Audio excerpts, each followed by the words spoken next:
تعليم الببغاء الكلام تجربة ممتعة وتحتاج إلى صبر واستمرارية. إليك أهم العناصر الأساسية لتدريب ببغاءك بأسلوب بسيط ومنظم.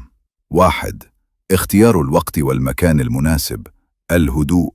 اختر مكاناً هادئاً بعيداً عن الضوضاء والتلفاز لتركيز الببغاء معك. وقت الذروة.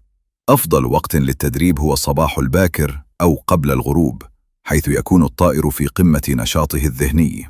2. البدء بكلمات بسيطة وواضحة. كلمات قصيرة. ابدأ بكلمات من مقطع أو مقطعين مثل مرحباً، كوكو، باي. مخارج الحروف.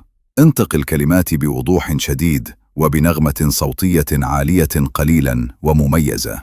3. الربط بين الكلمة والحدث. التعلم بالسياق. الروتين. قل سلام عند دخولك الغرفة، وباي عند الخروج، وتفاحة عند تقديم الطعام له. التكرار. الببغاوات تتعلم أسرع عندما تفهم معنى الكلمة أو متى تقال. 4.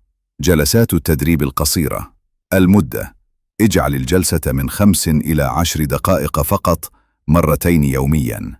التركيز. لا تشتت الطائر بتعليمه عدة كلمات في وقت واحد. ركز على كلمة واحدة حتى يتقنها. 5. الحماس. استخدم نبرة صوت حماسية عند نجاحه، فهذا يشجعه على التقليد. 6. الاستمرارية والصبر. التكرار اليومي. التدريب اليومي القصير أفضل من تدريب طويل ليوم واحد في الأسبوع. تفاوت القدرات. تذكر أن كل طائر له شخصية وقدرة مختلفة، فبعضها يتعلم في أيام والبعض الآخر قد يحتاج لأسابيع.